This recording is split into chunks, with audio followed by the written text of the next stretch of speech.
செய்திகள் தொடர்கின்றன. பெருந்தலைவர் காமராஜரின் 124வது பிறந்தநாள் விழா தமிழகம் முழுவதும் இன்று சிறப்பாக கொண்டாடப்பட்டு வருகிறது. எளிமை, நேர்மை மற்றும் ஏழை மாணவர்களின் கல்வி வளர்ச்சிக்காக காமராஜர் செய்த அளப்பரிய தியாகங்களை நினைவு கூறுகிறது இந்த சிறப்பு செய்தி தொகுப்பு.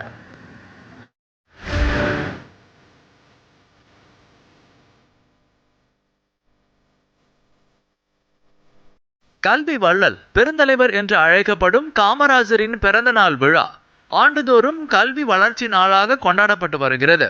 1903ஆம் ஆண்டு இதே நாளில் விருதுநகரில் குமாரசாமி சிவகாமி அம்மாள் தம்பதிக்கு மகனாக பிறந்த காமராஜர் வறுமை காரணமாக பள்ளி படிப்பை பாதியிலேயே நிறுத்தினார்.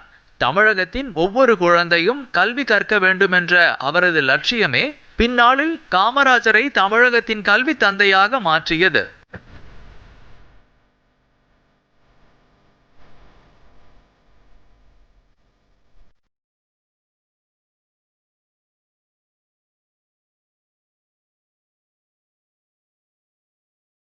படிப்பு என்பது ஒவ்வொரு குழந்தையின் அடிப்படை உரிமை என்பதை உணர்ந்து ஏழை எளிய மாணவர்களின் பசியை போக்க மதிய உணவு திட்டத்தை அறிமுகப்படுத்தியவர் காமராஜர்.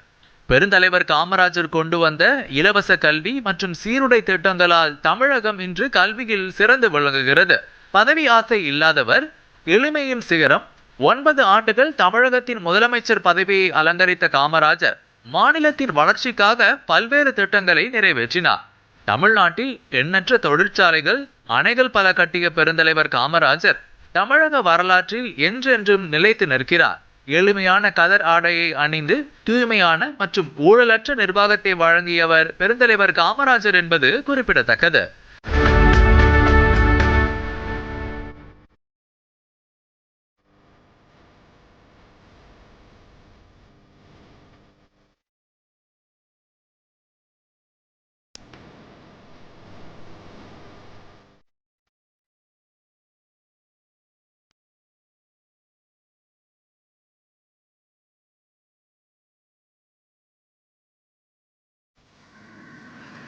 சென்னையில் உள்ள காமராஜர் உருவச்சிலைக்கு முதலமைச்சர் ஜோசப் விஜய் மாலை அணிவித்து மரியாதை செலுத்தினார். மேலும் பல்வேறு அரசியல் கட்சி தலைவர்களும் காமராஜருக்கு மரியாதை செலுத்தியுள்ளனர்.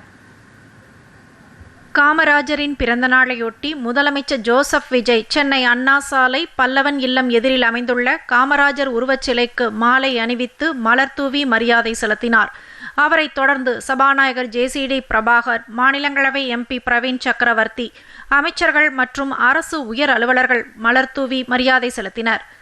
நெருக்கடி நிலையை அறிவித்த போது அதை எதிர்த்து முன்னாள் முதலமைச்சர் கருணாநிதிக்கு ஆதரவாக நின்றவர் காமராஜர் என்று திமுக தலைவர் மு.க. ஸ்டாலின் புகழாரம் சூட்டியுள்ளார்.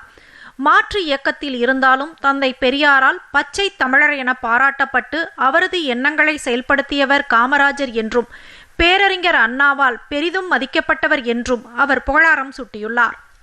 பள்ளி மணிகள் பல ஒலிக்கட்டும், பாமரனுக்கும் கல்வி எளிதாகட்டும் என தமிழகத்தின் கல்விக்கண் திறந்த காமராஜர் என்று அதிமுக பொதுச் செயலாளர் எடப்பாடி பழனிசாமி தெரிவித்துள்ளார். நாடு நலம் பெற, விவசாயம் செழிக்க அணைகள் பல தந்த மாமனிதர் என்றும் அவர் வெளியிட்டுள்ள பதிவில் புகழாரம் சூட்டியுள்ளார். காமராஜரின் பிறந்த நாளில் கல்வியை அனைவருக்கும் எட்டும் வகையில் கொண்டு சென்ற தொலைநோக்கு பார்வையையும் எளிமை, நேர்மை, மக்கள் நலன் ஆகியவற்றை வாழ்வின் அடையாளமாக கொண்ட அவரது உயர்ந்த பண்புகளையும் நன்றியுடன் நினைவு கூறுவதாக பாஜக மாநில தலைவர் நயினார் நாகேந்திரன் தெரிவித்துள்ளார். இதனிடையே பெருந்தலைவர் காமராஜரின் பிறந்தநாள் விழா புதுச்சேரி அரசு சார்பில் கொண்டாடப்பட்டது. இதனையொட்டி புதுச்சேரி காமராஜ் சாலை, அண்ணா சாலை சந்திப்பில் அமைந்துள்ள அவரது திருவுருவச் சிலைக்கு துணைநிலை ஆளுநர் கைலாஷ்நாதன், முதலமைச்சர் ரங்கசாமி, சட்டப்பேரவைத் தலைவர் அன்பழகன், அமைச்சர்கள் ராஜவேலு, சிவக்கொழுந்து, சட்டமன்ற உறுப்பினர்கள் உள்ளிட்டோர் மாலை அணிவித்து மரியாதை செலுத்தினர்.